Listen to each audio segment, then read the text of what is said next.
भक्ति की शक्ति धर्म और मजहब से ऊपर उठकर उस मोहल्ले में एक साधारण लेकिन ईमानदार डाकिया रहता था। नाम था खान साहब। पर अब तक कोई संतान नहीं थी। उनका दिल बड़ा था पर जीवन में कोई स्थायी मुस्कान नहीं थी। रोज सुबह समय पर उठते, डाक की थैली उठाते और एक एक पत्र सही हाथों तक पहुंचाते। एक दिन की बात है, डाक बांटते हुए उन्हें एक पत्र लेकर मोहल्ले के मंदिर पहुंचना पड़ा। वहां ठाकुर जी की सेवा में लीन एक बुजुर्ग संत रहते थे। खान साहब ने जैसे ही मंदिर में कदम रखा और चिट्ठी सौंपने के लिए अंदर देखा, उनकी निगाह ठाकुर जी की मूर्ति पर टिक गई। वह एक पल, बस एक पल ने जैसे उनके जीवन की दिशा बदल दी। चमकते नेत्र, मंद मुस्कान, फूलों की माला, पीले वस्त्रों में सजे ठाकुर जी इतने सुंदर लगे कि खान साहब देखते ही रह गए। उन्होंने मन ही मन कहा, क्या ये मूर्ति है? क्या कोई जीवंत अस्तित्व है जो मेरी आत्मा को खींच रहा है? इसके बाद जब भी मंदिर के लिए कोई चिट्ठी आती, खान साहब उसे सबसे पहले बांटते। वो बहाना बनाकर मंदिर जाते, ठाकुर जी के दर्शन करते और फिर चुपचाप लौट आते। कुछ दिन बाद जब कई दिनों तक मंदिर के नाम कोई पत्र नहीं आया, तो उन्होंने खुद ही एक नया रास्ता खोजा। वे अब खुद अपने हाथों से ठाकुर जी को पत्र लिखने लगे। हर पत्र में वे कुछ न कुछ भाव लिखते। आज आपका रूप बहुत भाया। क्या आप सच में सभी के हैं? क्या मैं भी आपका हो सकता हूँ? अगर आप सुनते हो तो एक बार कोई संकेत दो। और फिर उस चिट्ठी को खुद ही लेकर मंदिर जाते, पुजारी को सौंपते और ठाकुर जी को निहारते रहते। धीरे धीरे मोहल्ले में चर्चा फैल गई। धर्म के लोग फुसफुसाने लगे।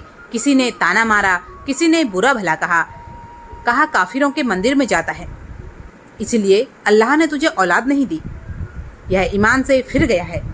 लेकिन खान साहब का मन अब ठाकुर जी में रम चुका था। एक दिन वे चुपचाप ठाकुर जी के सामने खड़े हुए आंखों में पानी लिए बोले, हे ठाकुर जी, मुझे कोई प्रमाण नहीं चाहिए। बस एक बार मेरे जीवन में मुस्कान ला दो। मुझे एक संतान दे दो जिससे लोगों का मुंह बंद हो जाए। समय बीता और चमत्कार हुआ। उनकी पत्नी ने एक सुंदर पुत्र को जन्म दिया। पूरे मोहल्ले में आश्चर्य फैल गया। धर्म के लोग भी बोले, देखो अल्लाह ने आखिर रहम कर दिया, बच्चा दे दिया। लेकिन जीवन की परीक्षा अभी बाकी थी। कुछ वर्षों बाद उनका बेटा थोड़ा बड़ा हुआ, मासूम और हंसमुख। एक दिन वह बाहर गली में खेल रहा था, तभी अचानक एक विषधर सांप ने उसे डस लिया। चीख पुकार मच गई। मोहल्ले के लोग दौड़े, ताबीज, दवा, दुआ सब कुछ किया गया, पर बालक की सांसें थम गई। खान साहब की पत्नी बिलक बिलक कर रो रही थी। वह अपने पति पर चिल्ला उठी, सब तेरी वजह से हो रहा है। तू उन मूर्तियों के पास जाता है ना, देख अल्लाह ने सजा दी है। मेरा बेटा चला गया। खान साहब कुछ नहीं बोले, बस चुपचाप बेटे के शव को गोद में उठाया और मंदिर की ओर चल पड़े। पत्नी पीछे पीछे रोती हुई चल रही थी। मंदिर पहुंचे, ठाकुर जी के चरणों में बेटे को रखा। दोनों पति पत्नी रोते जा रहे थे। खान साहब घुटनों पर गिर पड़े और बोले, हे ठाकुर जी, मैं ना मुसलमान हूँ ना हिंदू, बस एक बाप हूँ। मेरी पत्नी की गोद उजड़ गई है। कहते हैं तुम सबके हो, क्या मैं तुम्हारा नहीं हूँ? क्या मेरा बेटा तुम्हारा नहीं है? अगर तू सच्चा है, अगर तू मेरा भी ठाकुर है, तो इस बालक को लौटा दे। एक पल को मंदिर में सन्नाटा छा गया और फिर हवा में जैसे कुछ कंपन हुआ। कुछ क्षणों बाद बालक की उंगलियां हिलने लगी, फिर उसकी पलकों में हरकत हुई और वह अचानक उठ बैठा। लोग अवाक, पत्नी अवाक, खान साहब अवाक। बालक इधर उधर देखने लगा और फिर बोला, कहाँ गया वो जो अभी अभी मेरे साथ खेल रहा था? लोगों ने पूछा, कौन बेटा?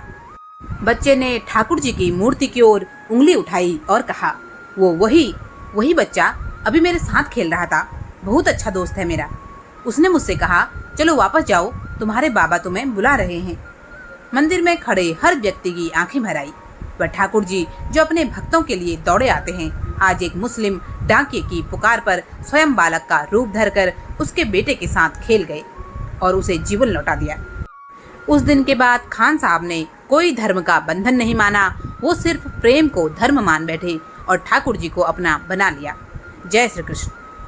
अगली एक छोटी सी कथा है, एक मुस्लिम दर्जी और राम जी की भक्ति। एक साधारण सा मुस्लिम दर्जी था, नाम था रहमान मियाँ। उम्र लगभग 55 की रही होगी। वह अपने छोटे से टीन की छत वाले घर में रहता था और कस्बे के मुख्य चौक पर अपना सिलाई का काम करता था। उसके पास ना तो कोई परिवार था न संतान, बस एक पुरानी सिलाई मशीन, कुछ कपड़े और एक गीता जो उसे बचपन में उसके हिंदू दोस्त गोविंद ने उपहार में दी थी। रहमान मियाँ का जीवन बड़ा सरल था। सुबह जल्दी उठकर नमाज पढ़ते और फिर दुकान पर आकर सिलाई में जुट जाते।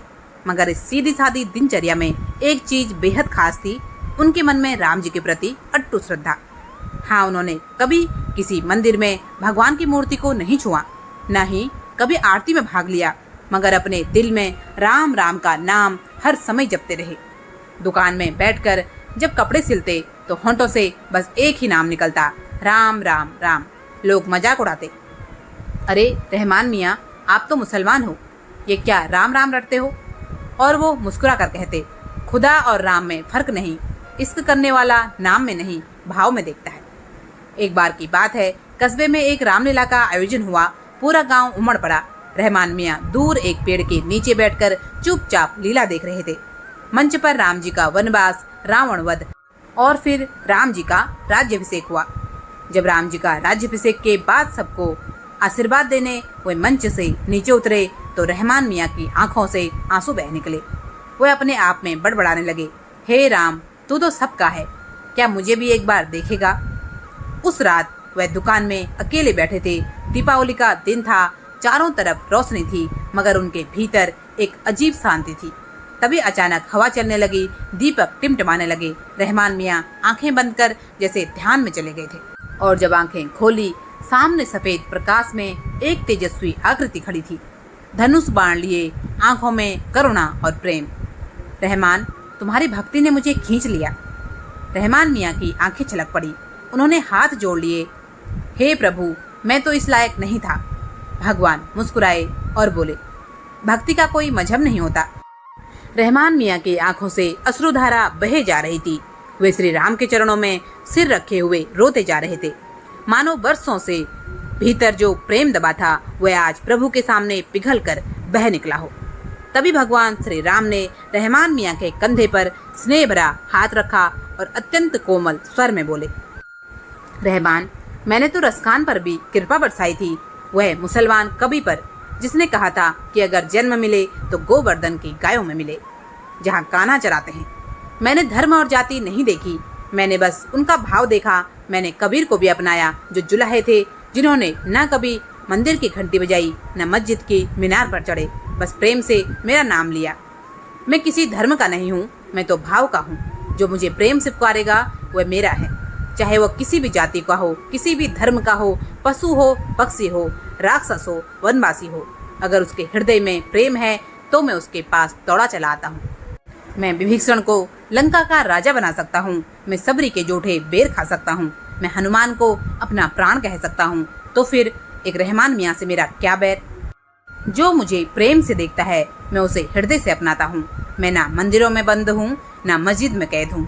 मैं बस उस दिल में रहता हूँ जहाँ सच्चा भाव होता है।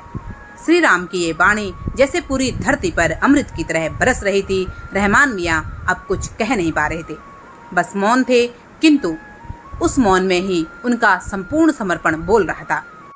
उस रात ना रहमान मियाँ अकेले थे, ना ही श्री राम। उस एक पल में दो धर्म नहीं थे, बस एक ही तत्व था, भक्ति का भाव, और वही सच्चा धर्म था।